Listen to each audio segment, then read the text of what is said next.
Partial differential equation हमने chapter शुरू करना है। ऐसी इक्वेशन डेफिनेशन इसकी आ जाएगी, ऐसी इक्वेशन इन्वॉल्विंग पार्शियल डिफरेंशियल जिसके अंदर पार्शियल डिफरेंशियल हो, से हम कहेंगे पार्शियल डिफरेंशियल इक्वेशन। यानी कि ये इक्वेशन है, ये पार्शियल डिफरेंशियल नहीं है क्योंकि इसके अंदर डेरिवेटिव ही नहीं है। अब ये इक्वेशन है, इसमें डेरिवेटिव है, ये डिफरेंशियल इक्वेशन है लेकिन पार्शियल नहीं है। यानी कि ऐसी इक्वेशन जिसमें पार्शियल वाला साइन भी हो, पार्शियल वाला डेरिवेटिव हो, से हम कहते हैं पार्शियल डिफरेंशियल इक्वेशन। ये पार्शियल डिफरेंशियल है, इसकी डेफिनेशन क्लियर होगी। इसके बाद अब यू फंक्शन है किसका किसका, एक्स का और वाई का। यानी कि यू अगर फंक्शन एक्स वाई का तो यू को हम लिखेंगे x square plus y square. Partial derivative देते हैं किस तरह, वो मैंने एग्जांपल से बता दिया है। अगर इसको एक्स के लिहाज से डेरिवेटिव करना ना, सिर्फ एक्स वाली टर्म का फिर डेरिवेटिव करना बस। अगर वाई के लिहाज से करना है, सिर्फ वाई वाले का डेरिवेटिव लेना है। यानी कि इसका डेरिवेटिव आ जाएगा 2x और इसका डेरिवेटिव आ जाएगा 2y। ये आ गया पार्शियल डिफरेंशियल इक्वेशन होती क्या है और पार्शियली डिफरेंशिएट करते किस तरह, ये हो गया। इसके बाद आएगा order of partial differential equation. अच्छा जी, नेक्स्ट आ गया order of partial differential equation. किसी इक्वेशन में सबसे बड़ा जो डेरिवेटिव होता है ना, सबसे बड़ा डेरिवेटिव होता है ऑर्डर ऑफ पार्शियल डिफरेंशियल। यानी कि इसमें अब सबसे बड़ा डेरिवेटिव, ये भी फर्स्ट डेरिवेटिव है, ये भी फर्स्ट है, इसका ऑर्डर हो जाएगा 1। इसमें देख लें, ये फर्स्ट डेरिवेटिव है लेकिन ये सेकंड डेरिवेटिव है, उसका ऑर्डर कितना हो जाएगा 2। अब इसमें देखें, ये पार्शियल यू और पार्शियल एक्स की पावर 5, पार्शियल क्यूब है, पार्शियल क्यूब यू और partial t cube is equal to 0। अब इसमें अक्सर हमें लगता है कि ऑर्डर इसका 5 है, लेकिन 5 नहीं है।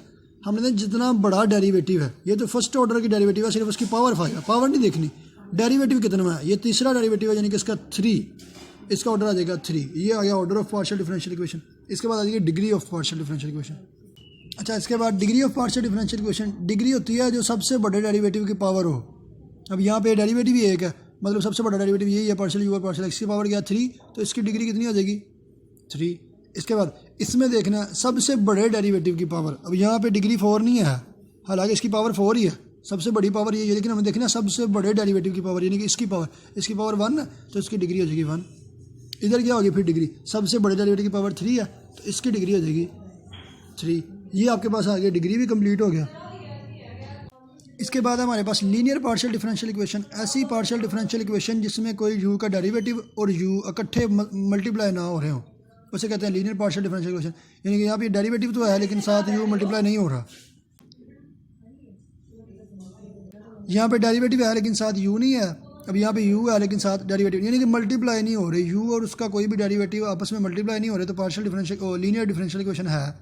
ओके, अब यहाँ पे क्या है, ये डेरिवेटिव है, सिंगल डेरिवेटिव है, लेकिन साथ क्या हो रहा है, यू मल्टीप्लाई हो रहा है, तो ये फिर लीनियर नहीं है। इसी तरह यहाँ पे देख लें आप, हमारे पास डेरिवेटिव है, साथ एक्स और वाई मल्टीप्लाई हो रहे हैं, यानी कि इंडिपेंडेंट हो रहे हैं, डिपेंडेंट नहीं हो रहा। हमने देखना डिपेंडेंट ना मल्टीप्लाई हो, यू के डेरिवेटिव के साथ यू ना हो, अब यहाँ पे नहीं है।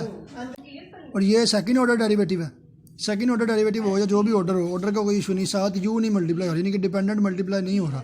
यहाँ पे भी सिर्फ यू है, साथ डेरिवेटिव मल्टीप्लाई नहीं हो रहा। तो अगर यू और डेरिवेटिव हैं तो वो लीनियरली इन्वॉल्व है, एक दूसरे के साथ मल्टीप्लाई नहीं हो रहे।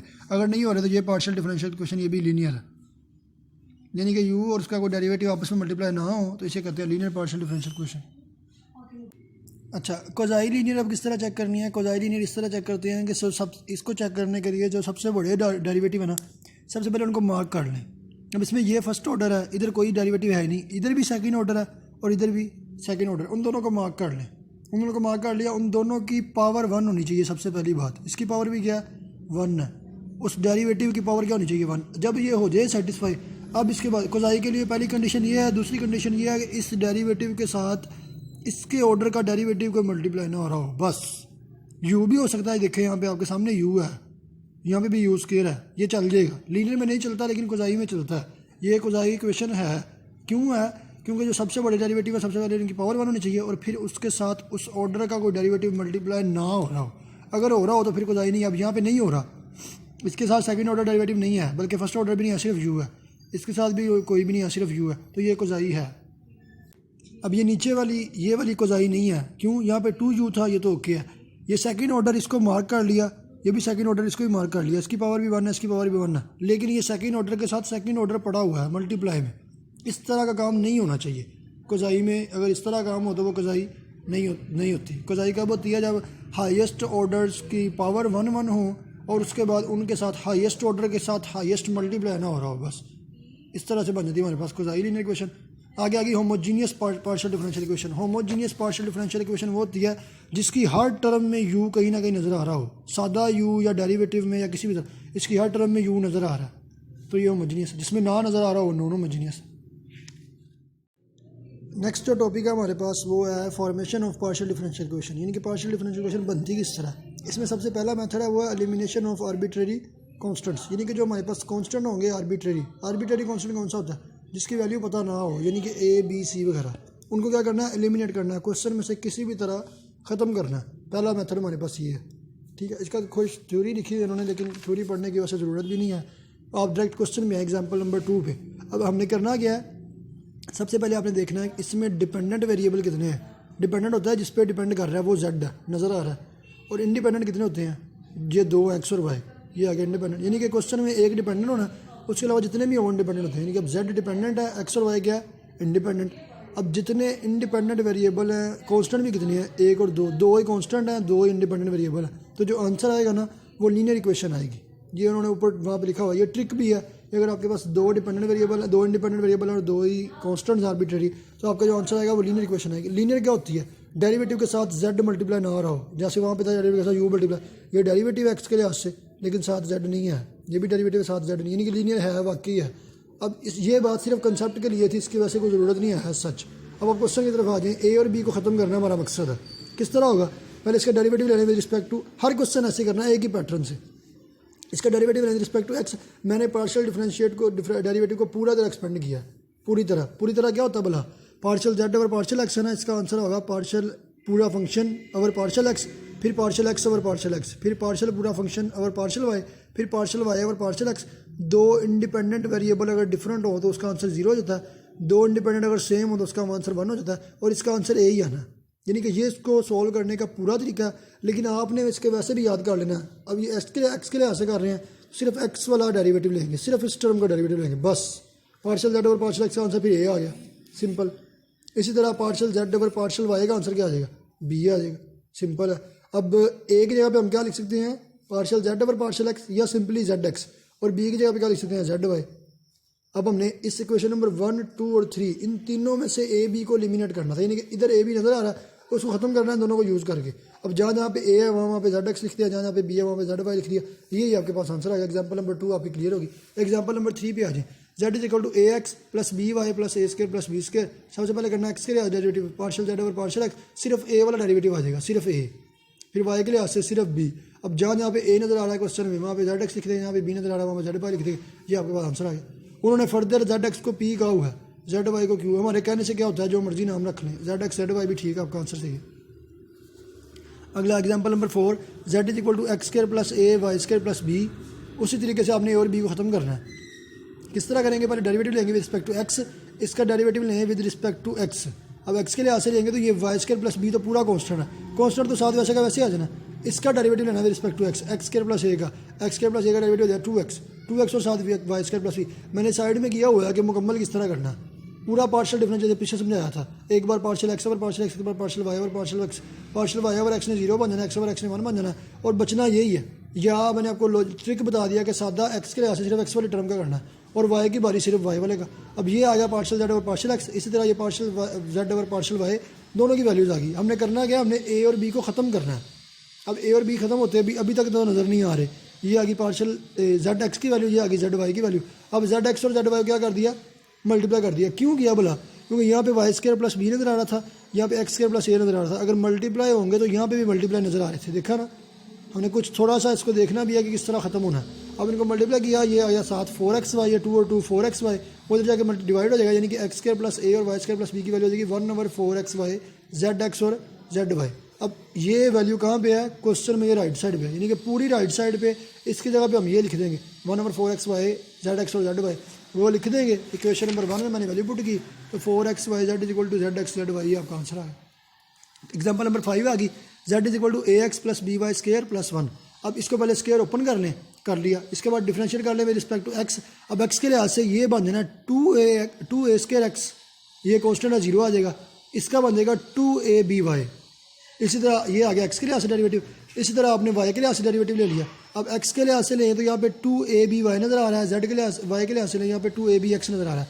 अब ऑब्वियस बात है, अगर इसको एक्स से मल्टीप्लाई करें और इसको वाई से मल्टीप्लाई करें तो लास्ट टर्म कैंसिल हो जानी है। मैंने मल्टीप्लाई किया और बाद सब्ट्रैक्ट किया, ये इससे और ये इससे कैंसिल हो जाना सब्ट्रैक्ट करने से। बकाया जो टर्म्स बचती हैं, इसके बाद क्या किया, जो नई इक्वेशन आई इक्वेशन नंबर 4, उसको और 3 को फिर हल किया। वो दो टर्म्स कैंसिल होगी, वो कैंसिल होने के बाद ये एक नई क्वेश्चन बन गई, क्वेश्चन नंबर 4। इसी के बाद हमने क्या करना है, सिमिलरली सब्ट्रैक्ट 3 फ्रॉम 1। इसके बाद इस इक्वेशन को 1 में से क्या करना है, सब्ट्रैक्ट कर देना, ताकि फिर ए बी एक्स वाई क्या हो जाएंगे, कैंसिल हो जाएंगे। एक बार ए बी एक्स वाई इधर वाला और इधर वाला कैंसिल हुआ, अब ए बी एक्स वाई ये वाला और ये वाला क्या हो जाएगा, कैंसिल। नई इक्वेशन हमारे पास ये आ गई, 4 और 5 दो नई इक्वेशनें आ गई हैं। इन दोनों को क्या कर लेना है, ऐड कर लेना है। इन दोनों को ऐड करेंगे तो ये आपके पास आंसर आ गया। अब ये कौन सी इक्वेशन को किससे मल्टीप्लाई करना है, ये खुद देखना है हमने कि किसको किससे मल्टीप्लाई करके करते हो। आप क्वेश्चन देखोगे तो मुश्किल कुछ भी नहीं है।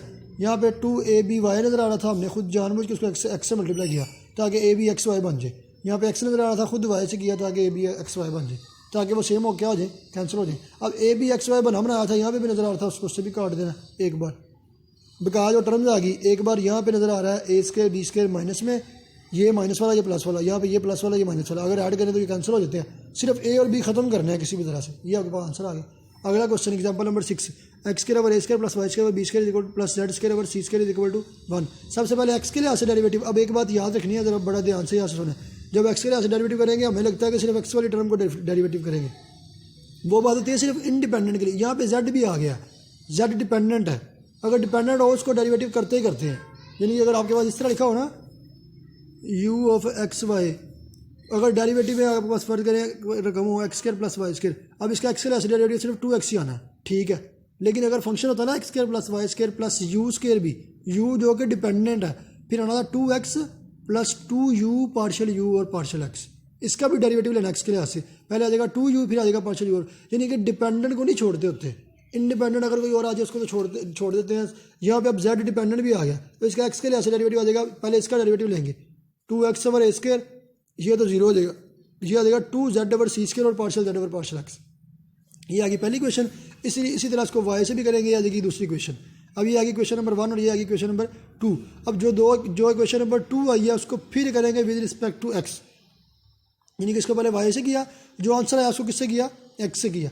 एक्स से करने से इसको पहले क्वेश्चन नंबर 2 को एक्स से किया और उसको अगेन एक्स से किया, अगेन एक्स से करने से आ जाएगा 1 over a square plus 1 over c square partial z over partial x plus z partial square z over partial x square. ये लगा प्रोडक्ट रूल, सिर्फ सिंपल इस पर लग जाना प्रोडक्ट रूल, जेड और partial z over partial x इस पर लगा प्रोडक्ट रूल। ये नहीं कि पहले हमने एक क्वेश्चन को एक्स से किया और जो आंसर आएगा उसको दोबारा एक्स से कर लिया और एक बार क्वेश्चन को वाई से किया। अब ये 1 2 और 3 क्वेश्चन हमारे पास, 1 2 3 और ये 4th क्वेश्चन भी हमारे पास आ गई, ठीक हो गया। अब एलिमिनेट किसको करना है, ए बी और सी को एलिमिनेट करते हैं ना। अब यहाँ पे बटे में नज़र आ रहे हैं 1 over a square 1 over B square और 1 ओवर सी स्क्वायर नज़र आ रहे हैं, ठीक हो गया। हमने एलिमिनेट करना 2 3 और 4 से। यहाँ पे 1 ओवर बी स्क्वायर नहीं है, ए स्क्वायर है और सी स्क्वायर है। यहाँ पे 1 ओवर ए स्क्वायर नहीं है, बी स्क्वायर है और सी स्क्वायर है। यहाँ पे बी स्क्वायर नहीं है, ए स्क्वायर है और सी स्क्वायर है। अब एलिमिनेट किस तरह करते हैं, अगर 3 इक्वेशनें हो ना, 3 इक्वेशनें और उनमें से किसी को एलिमिनेट करना हो तो हम इसको डिटर्मिनेंट में एलिमिनेट कर सकते हैं। यानी कि पहली इक्वेशन में जो 1 ओवर ए स्क्वायर का कांस्टेंट है वो क्या है, एक्स है। 1 ओवर बी स्क्वायर है नहीं था तो उसका क्या आ जाएगा 0। 1 ओवर सी स्क्वायर के साथ क्या था, जेड एक्स। इस तरह 0 y z y 1 0 z x square plus z double x. इनका बाद में डिटर्मिनेंट ओपन कर देना। यहाँ पे अब ए बी सी नज़र नहीं आ रहे, यही हमारा मकसद था, ये आपके पास आंसर आ गया। आगे आया क्वेश्चन नंबर 7, एग्जाम्पल नंबर 7। इसमें क्या है, आपको दिया हुआ है x divided by a plus y divided by b plus z divided by c equal to 1। लेकिन एक बात और बता दिया कि एक्स और वाई क्या है, इंटरसेप्ट्स है। जो अब जब भी कोई दो इंटरसेप्ट हो ना, एक्स और वाई अगर इंटरसेप्ट है तो ए और बी क्या होंगे, इक्वल होंगे। इंटरसेप्ट की लेंथ सेम होती है, एक्स के कॉरस्पॉन्डिंग लेंथ ए है, वाई कॉरस्पॉन्डिंग लेंथ बी है, यानी कि ए इक्वल टू बी हो गया। इसका मतलब x over a plus y over b की जगह मैं ए लिख सकता हूँ, लिख दिया, plus z over c as it is आ गया, बराबर किसके 1 के। अब हमने क्या करना है, इसके ये एलसीएम लेके डिफरेंशिएट कर देना। ये अब क्वेश्चन गिवन है, क्वेश्चन की थोड़ी मॉडिफाई हुआ और ये क्वेश्चन आ गया। अब इसको डिफरेंशिएट कर देना विद रिस्पेक्ट टू एक्स के लिए ऐसे करेंगे तो क्या बन जाएगा, ऊपर वाले ये 1 ओवर ए तो कांस्टेंट था, एक्स प्लस वाई में से सिर्फ 1 आ जाए, यानी कि 1 over a plus 1 over c. अब ये जेड है, जेड का डेरिवेटिव लेते हैं, partial z over partial x equal to 1 का डेरिवेटिव 0 और 1 over a plus 1 over c और partial z over partial x को हम पी भी कर सकते हैं, मैंने पहले बताया था, उन्होंने रिप्रेजेंट किया हुआ। अब जेड एक्स भी लिख सकते हो, पी भी लिख सकते हो, इक्वल टू 0। इस तरह वाई के लिए ऐसे किया, 1 ओवर ए और 1 ओवर सी आएगा, साथ क्यू इज इक्वल टू 0। अब मैंने कहा था किस तरह एलिमिनेट करते हैं, ये 3 इक्वेशनें हैं, 1 2 और 3। ओरिजिनल इक्वेशन एक्स के लिए डेरिवेटिव और वाई के लिए डेरिवेटिव। एलिमिनेट किस तरह करते हैं, यहाँ पे 1 ओवर बी स्क्वायर नज़र नहीं आ रहा, यहाँ पे 1 ओवर यहाँ पे 1 ओवर बी नज़र नहीं आ रहा, यहाँ पे 1 ओवर बी नज़र नहीं आ रहा, यहाँ पे 1 ओवर बी नज़र नहीं आ रहा, यानी कि 1 ए और सी में है, ए और सी में है, ए और सी में है। क्वेश्चन था ए बी सी में, लेकिन तीनों। हमारे पास तीनों इक्वेशन आ गई ए और सी में। अब ए और सी को 2 3 4 से एलिमिनेट करना, तरीक़ेकार वही है। अब यहाँ पे ए के साथ क्या पड़ा हुआ है, ए के साथ 1/a के साथ x प्लस वाई, ये आ गया x प्लस वाई। इसी तरह सी के साथ क्या पड़ा हुआ है, सिर्फ z, ये आ गया सेकंड नंबर पे सिर्फ z, और ये 1 इधर आके माइनस का हो जाना, साथ आ गया -1। इसी तरह दूसरी क्वेश्चन में से भी जो 1/a के साथ पड़ा हुआ है 1/c के साथ पड़ा हुआ है और कॉन्स्टेंट है नहीं तो 0 आ जाएगा। तीसरी क्वेश्चन में जो 1/a के साथ पड़ा है 1/c के साथ पड़ा है और कॉन्स्टेंट है नहीं तो 0 आ जाएगा। ठीक हो गया, ये आपके पास इस डिटर्मिनेंट को सोल्व करेंगे तो आपके पास आंसर आ गया। नेक्स्ट क्वेश्चन,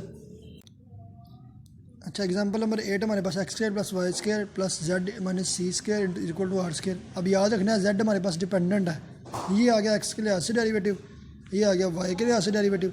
अब 2 को मल्टीप्लाई किया हमने zy से और 3 को किया zx से, ताकि ये सारी टर्म्स, ये दोनों टर्म्स क्या हो जाएँ, कैंसिल हो जाएंगी। बकाया रह जाएगा जो हमारे पास रह गया प्लस माइनस में लिख लिया, ये हमारे पास आंसर आ गया। Example number 9 x - a² + y - b² = z² cot² alpha. z dependent है, x और y क्या है, इंडिपेंडेंट है। पहले ले लिया x के लिहाज से डेरिवेटिव, फिर ले लिया y के लिहाज से डेरिवेटिव। ठीक है, इक्वेशन नंबर 2 और 3 हमारे पास आ गई। अब पुट 2 और 3 को हमने पुट कर दिया किसमें, 1 में, क्योंकि ये x - a की वैल्यू, ये y - b की वैल्यू, x - a की वैल्यू भी यहाँ पे, y - b की वैल्यू भी यहाँ पे। तीनों को सॉल्व करके a भी खत्म करना होता है बस। अब a भी खत्म हो रहा है, इनको पुट करने देखिए, इस इक्वेशन में कोई a भी नहीं है, उसको सिंप्लीफाई करके लिख देंगे, आपके पास आंसर आ गया। एग्जाम्पल नंबर 10 आ गई, आपको इक्वेशन दी हुई है a × x + y + b × x - y + abt + c। अब डिपेंडेंट कितने हैं, एक, बाकी इंडिपेंडेंट कितने हैं, ए डिपेंडेंट वेरिएबल एक है x z, और इंडिपेंडेंट है x b y b और t b, 3 है। अगर 3 है तो 3 के लिहाज से डिफरेंशिएट करेंगे, पहले x के लिहाज से करेंगे आ जाएगा a + b, फिर y के लिहाज से करेंगे आ जाएगा a - b, फिर t के लिहाज से करेंगे आ जाएगा a b। अब 1 और 2² + 3² करेंगे, इसका स्क्वायर लेंगे और इसका स्क्वायर लेंगे, और उसके बाद दोनों क्या करेंगे, सब्ट्रैक्ट कर देंगे, ताकि a² से कर देगा, b², बस रह गया 4ab, और ab की जगह क्या लिख सकते हैं, zt लिख सकते हैं, partial z over partial t, या सिर्फ zt। इस तरह भी लिख सकते हैं ना, t के रिस्पेक्ट डेरिवेटिव इस तरह भी लिख सकते हैं, या partial z over partial t। अब 4ab की जगह पे हम लिख देंगे 4 partial z over partial t, ये आगे बस आंसर आ गया। अच्छा, अब तक हमने जो पढ़ा है इसमें हमने आर्बिट्रेरी कॉन्स्टेंट रिमूव किए, a b c वगैरह रिमूव किए, इसमें कुछ चीज़ मुश्किल नहीं थी, सिर्फ क्या करना, डेरिवेटिव लेना और उसको ख़त्म करी जाना, ये बहुत ईजी था। अब आगे आ गया नेक्स्ट हमारे पास टॉपिक है, इसमें हमने क्या करना है, आर्बिट्रेरी फंक्शंस रिमूव करने हैं। एक फंक्शन होता है ओरिजिनल फंक्शन, अगर एक फंक्शन के अलावा भी कोई फंक्शन हो ग्रुप इक्वेशन में, से हम कहते हैं आर्बिट्रेरी फंक्शन। अब ये मेथड उस मेथड से भी आसान है, वो जो डेरिवेटिव लेके सॉल्व करना था, इधर भी डेरिवेटिव लेना है, लेकिन तरीक़ेकार ज़रा और है। अब ये इसमें पहली टाइप है कि जब एक आर्बिट्रेरी फंक्शन हो, एक क्या, इसके थोड़ा सा इसकी भी थ्योरी है, लेकिन आपने थ्योरी चाहे ना भी पढ़े कोई इशू नहीं है। ये देखें, पहली एग्जांपल देखिए, एग्जांपल नंबर 11, ये टाइप ए है, जब एक आर्बिट्रेरी फंक्शन हो, जब दो आएंगे वो बाद में पढ़ेंगे। z = f of x² - y²। Total function कौन सा है, z, यानी कि डिपेंडेंट फंक्शन z है, लेकिन एक सिर्फ वेरिएबल से बात नहीं बन रही, यहाँ पे एक नया फंक्शन भी इन्वॉल्व है f, जो कि आर्बिट्रेरी फंक्शन है, यानी कि आप अपने f को ख़त्म करना है, जिस तरह मर्जी करें। उसी तरह डेरिवेटिव तो उनके लिहाज से लेना है, x और y के लिहाज से, कितने दो हैं तो दो के लिहाज से डेरिवेटिव पहले आ जाएगा partial z over partial x, वो आ जाएगा, इसका डेरिवेटिव अब लगा होना है f of x का डेरिवेटिव f' of x, और साथ जो अंदर लिखा उसका डेरिवेटिव, यानी कि f' of x² - y² साथ 2x, ये आएगा zx की वैल्यू। इसी तरह आप zy की वैल्यू फाइंड कर लेंगे, ये आगे zy की वैल्यू। अब अपने f ख़त्म करना है तो 2 को 3 से डिवाइड कर लेंगे। डिवाइड क्यों किया है, ताकि डिवाइड करेंगे तो f ने f से कट जाना, हर सवाल ही ऐसे होना, x² - y² भी कट गया, f भी कट गया, zx ओवर zy बराबर आ गया -x ओवर y, यानी कि xz y + yzx, ये आपके पास आंसर आ गया। सिंपल है, ये उससे भी ईजी है। एग्जाम्पल नंबर 12 देख लें, ये आपको गिवन है, डिपेंडेंट फंक्शन कौन सा है, z, और इंडिपेंडेंट नया फंक्शन कौन सा आ गया, f, यानी कि अब अपने f को ख़त्म करना है। पहले डिफरेंशिएट कर लेंगे विद रिस्पेक्ट टू x के लिहाज से डेरिवेटिव कर लेंगे, इधर भी डिफरेंशिएट कर लेंगे, इधर भी डिफरेंशिएट कर लेंगे, ये आ गई आपके पास। इसको सॉल्व करें, अब ये सिंपल चीज़ें हैं, सॉल्व आपने कर लेना, ये आ गई पहली क्वेश्चन। फिर कर लेंगे y के लिहाज से, ये आ गई आपके पास दूसरी क्वेश्चन। इस इक्वेशन को इस पर डिवाइड करें, f' से कट जाएगा, बाकी आंसर आ गया। सेम चीज़ है, सिर्फ जितने वेरिएबल हैं उनके लिहाज से उतनी बार कर लेना। अब ये क्या है, z फंक्शन है, f इंडिपेंडेंट फंक्शन है, साथ x और y है, एक बार x के लिहाज से डिफरेंशिएट करेंगे, एक बार y के लिहाज से करेंगे, और दोनों क्वेश्चनों को डिवाइड कर देंगे। पहले मैंने x के लिहाज से किया, ये आ गई क्वेश्चन मेरे पास, ये सिंप्लीफाई करके लिखी हुई है मैंने। फिर y के लिहाज से किया, y के लिहाज से मेरे पास ये आ गई, दोनों को डिवाइड किया, f' से कैंसिल हो गया, आंसर आ गया। एग्जाम्पल नंबर 14, फिर उसी तरह z हमारे पास डिपेंडेंट है, लेकिन f फिर नज़र आ रहा है, पहले x के लिहाज से करेंगे, x के लिहाज से करने से ये आपके पास इक्वेशन आ गई, फिर y के लिहाज से करेंगे, ये आ गई, उन दोनों डिवाइड करेंगे, f से कैंसिल हो जाएगा। यहाँ तक भी आंसर ठीक है, या सिंपलीफाई करके ये आप आंसर लिख लें, सिंपल सी बात है। इसमें और पिछले मेथड में थोड़ा सा फ़र्क है बस। तब एक आर्बिट्रेरी फंक्शन इन्वॉल्व था, आपको याद होगा हमने एक बार एक्स के लिहाज से किया, फिर एक बार वाई के लिहाज से किया, और उसमें से आर्बिट्रेरी फंक्शन को एफ़ को हमने ख़त्म किया। अब यहाँ पे दो फंक्शन इन्वॉल्व होंगे। यहाँ पे देखें डिपेंडेंट फंक्शन एक ही है जेड, लेकिन इंडिपेंडेंट दो फंक्शन आ गए हैं, एफ़ भी आ गया और जी भी। एफ़ को भी ख़त्म करना और जी को भी ख़त्म करना है। मेथड में थोड़ी सी चेंजिंग ये आएगी कि तब लेते थे सिंगल डेरिवेटिव, एक्स के लिहाज से भी सिंगल डेरिवेटिव, वाई के लिहाज से भी सिंगल डेरिवेटिव, सॉल्व करके एफ़ को ख़त्म करना। अब यहाँ के एक्स के लिहाज से भी लेना और वाई के लिहाज से भी, लेकिन डेरिवेटिव डबल लेने हैं। डेरिवेटिव डबल का ये मतलब नहीं कि डबल डेरिवेटिव का ये मतलब नहीं है कि एक्स के लिहाज से डबल लें, एक्स और एक्स कर लें या वाई और वाई कर लें। डबल डेरिवेटिव मतलब एक्स वाई कर लें, वाई एक्स कर लें, या एक्स एक्स भी कर लें, वाई वाई भी कर लें, डबल डेरिवेटिव होना है। मकसद क्या है? मकसद वही है, एफ़ को ख़त्म करना। पहले इसको मैंने एक्स के लिहाज से डेरिवेटिव किया जाएगा एफ डैश एक्स, ये आ जाएगा जी डैश ऑफ वाई, वाई के लिहाज से करने से एक्स के लिहाज से एफ डैश एक्स, वाई के लिहाज से जी डैश वाई। अब हमने एफ और एक्स ख़त्म करना है। किस तरह ख़त्म होता है? अगर मैं इसको वाई के लिहाज से कर दूँ तो ये सारा कॉन्स्टेंट नहीं ख़त्म ही हो जाना। मैंने इसको वाई के लिहाज कर दिया, सारा ख़त्म ही हो गया। इसको एक्स के लिहाज कर दिया, सारा ख़त्म ही हो गया। अब अगर ये 0 और 0 इक्वल है तो फिर राइट साइड भी क्या होंगी? इक्वल होंगी। अब जो आंसर आया इसमें एफ और जी नज़र नहीं आ रहे, सिर्फ जेड में आंसर आ गया, आपका आंसर खत्म हो गया, मतलब क्वेश्चन खत्म हो गया। अगली एग्जांपल नंबर बी पार्ट देखें। Z is equal to f x g y है। करना क्या? डेरिवेटिव उस तरह लेना, पहले एक्स के लिहाज से डेरिवेटिव ले लिया, वाई के लिहाज से ले लिया। अब एक्स वाले को वाई के लिहाज से कर लिया, वाई वाले को एक्स के लिहाज से कर लिया, ताकि ये दोनों टर्म्स क्या नज़र आ रही हैं? सेम नज़र आ रही है। अब उन्होंने किया क्या हुआ बोला, उन्होंने इसको और इसको मल्टीप्लाई किया हुआ, जेड एक्स और जेड वाई इन दोनों को मल्टीप्लाई किया और उनमें ये इन्वॉल्व हो जाएगा। या आप सिंपल भी कर सकते हैं, एक और तरीका भी है। ख़त्म क्या करना है? एफ और जी खत्म करना है ना, z x y, z y x, यहाँ पे भी एफ डैश डी डैश, यहाँ पे भी एफ डैश डी डैश। इसको आप कह रहे हैं क्वेश्चन नंबर 1, इसको आप कह रहे हैं क्वेश्चन नंबर 2। 1 में से 2 को माइनस कर दें, राइट साइड सारी कैंसिल हो जानी है, यानी कि z x y minus z y x, ये आपके पास आंसर आ जाना। ये भी ठीक है, इस तरह मतलब ठीक है, जिस तरह हुआ उस तरह भी ठीक है, कोई इशू नहीं है। सिर्फ एक एफ और जी खत्म करना है। अगला क्वेश्चन, इसमें भी दो है, इसमें भी दो हैं। कौन कौन से दो फंक्शन हैं? एक ई की पावर बी वाई और एक साइन बी एक्स। एक वाई का फंक्शन, एक एक्स का फंक्शन, दो फंक्शन है। पहले कर लेंगे एक्स के लिहाज से डेरिवेटिव, फिर कर लेंगे वाई के लिहाज से डेरिवेटिव। इसके बाद क्या करेंगे? अब एक्स के लिहाज से जिसको किया था उसको दोबारा कर लिया एक्स के लिहाज से, जिसको वाई के लिहाज से किया था उसको दोबारा। मैंने कहा था कंडीशन नहीं है कि अपोजिट करना है, सेम भी कर सकते हैं। क्यों किया दोबारा उसके लिहाज से? क्योंकि अब ये दोनों टर्म्स कैंसिल हो रही हैं, सादा ही सिंपल ही ऐड करने से कैंसिल होगी, बकाया ये आपके पास आंसर आ गया। ये भी इधर देख लें, पहले एक्स के लिहाज से डेरिवेटिव लिया, फिर वाई के लिहाज से, फिर एक्स वाले को दोबारा एक्स से, वाई वाले को दोबारा वाई से। क्यों?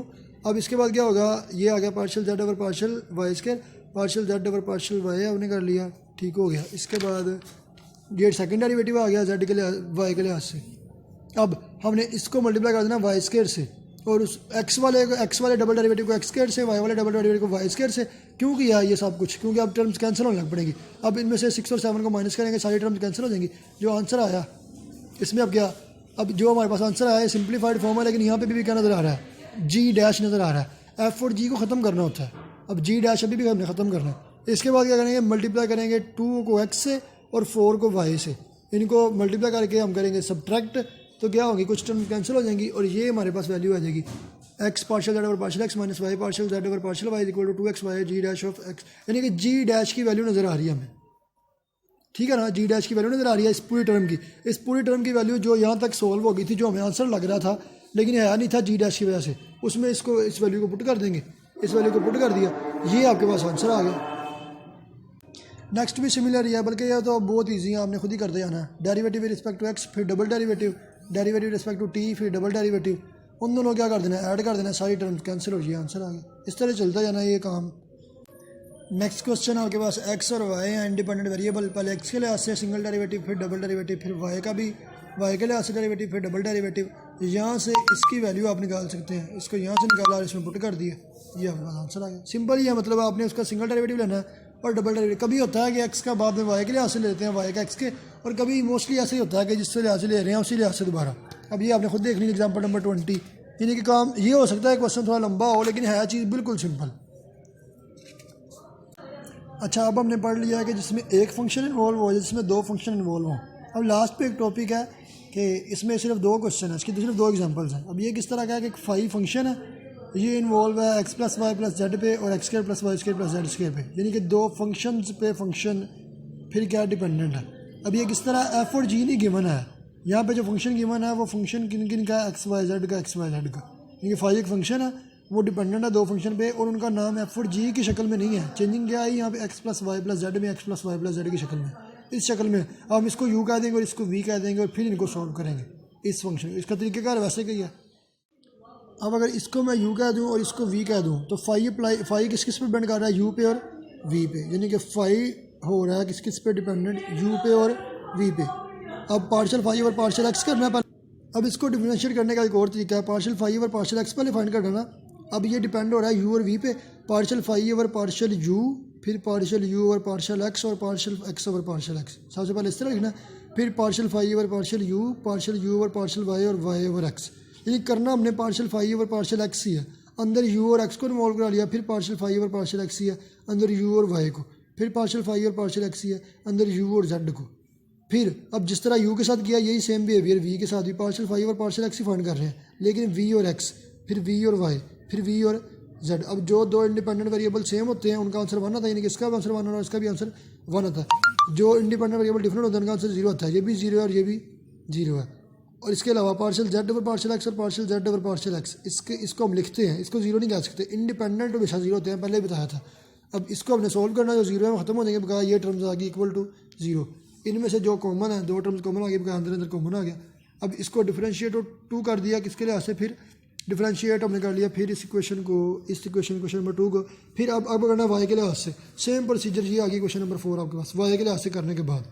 इसके बाद पार्शियल यू और पार्शियल एक्स की वैल्यू क्या है, 1। कहाँ से आई है, ये यू की वैल्यू है, एक्स के लिहाज से डिफरेंशिएट करें आंसर 1 आता है, यानी कि पार्शियल यू और पार्शियल एक्स 1 है। इस तरह पार्शियल यू और पार्शियल वाई, पार्शियल यू और पार्शियल जेड, ये सारी वैल्यूज हमें पता है। इनको क्वेश्चन नंबर 3 और 4 में पुट कर दें, जो भी अभी फाइंड की हैं। यानी कि चेन रूल ही मेन समझने वाला था, इसमें बकाया चीज़ें आसान है। Partial phi over partial u, partial phi over partial v, partial phi over partial u, partial phi over partial v. अब इनके साथ साथ जो टर्म्स है पहले बताया था, 1 over a square, 1 over B square हमने किया था ना पिछला। अब यहाँ पे जो नजर आ रहे हैं, अगर उनको एलिमिनेट करना है तो डिटर्मिनेंट में लिख सकते हैं, इन चारों रकमों को डिटर्मिनेंट में लिखेंगे और उसको सोल्व कर लेंगे, डिटर्मिनेंट को एक्सपेंड करेंगे, ये आपके पास आंसर आ गया। समझने वाली चीज़ मतलब यही थी, फंक्शन को करना है और चेन रूल किस तरह लगाना है, ये स्टेप किस तरह करना है, बस समझने वाली चीज़ यही थी। अगला क्वेश्चन देखते हैं, मजीद समझ आ जाएगी। फंक्शन है एफ मेन, आगे जो अंदर दो फंक्शन है वो एफ और जी की शक्ल में नहीं है, वो एक्स की शक्ल में है। इनको अब बना लेंगे डब्ल्यू और इसको बना लेंगे वी, ये डब्ल्यू है ये वी है। अब इसको डिफरेंशिएट करना है रिस्पेक्ट टू एक्स, यानी कि partial f over partial x ही करना है, लेकिन डब्ल्यू और एक्स इन्वॉल्व करा के, फिर डब्ल्यू और वाई इन्वॉल्व करा के, फिर डब्ल्यू और यू इन्वॉल्व करा के, फिर वी और एक्स इन्वॉल्व करा के, फिर वी और वाई इन्वॉल्व करा के, और फिर वी और यू इन्वॉल्व, यानी कि एक्स वाई यू थे, एक बार एक्स को इन्वॉल्व कराना, एक्स बार वाई को, एक बार यू को, फिर एक्स को, फिर वाई को, फिर यू को, साथ एक बार डब्ल्यू डब्ल्यू डब्ल्यू, एक बार वी वी वी। ठीक हो गया। ये आ गया फर्स्ट डेरिवेटिव एक्स के लिहाज से एफ का डेरिवेटिव, इसमें से जिस तरह आप सिंप्लीफाई करके ये लिख लिया, फिर इसी को वाई के लिहाज से सिंप्लीफाई करके ये लिख लिया। सारी वैल्यूज़ पार्शियल डब्ल्यू और पार्शियल एक्स क्या है, बोला डब्ल्यू की वैल्यू ये है, पार्शियल डब्ल्यू और पार्शियल एक्स 1 होता है, पार्शियल डब्ल्यू और पार्शियल वाई भी 1 है, पार्शियल डब्ल्यू और पार्शियल यू भी 1 है, ये लिखा हुआ है 1 1 1। सारी वैल्यूज लिख के उनमें पुट करके फिर 2 क्वेश्चन बन गए, यानी कि पिछला क्वेश्चन हूबहू कॉपी है उसकी बस। अब ये एलिमिनेट करने हैं, जो चारों एलिमेंट्स हैं वो चारों क्या लिख लिया, डिटर्मिनेंट में लिख लिया। डिटर्मिनेंट में लिखने के बाद क्या करना है, इस डिटर्मिनेंट को एक्सपेंड कर देना, ये आपके पास आंसर आ गया सिर्फ। इसी के साथ आपका चैप्टर नंबर 1 जो है कंप्लीट हो गया। इसमें कुछ भी मुश्किल नहीं था, मेरे ख्याल से सारी समझ आ गई होगी। तो फिर भी कोई नया चीज़ समझ आए तो पूछ लेना आप। चैप्टर नंबर 1 आपका कंप्लीट हो गया। मिड टर्म में भी मेरे ख्याल से यही इन्होंने दिया हो, ये आपने यहाँ पे कर लेना आप।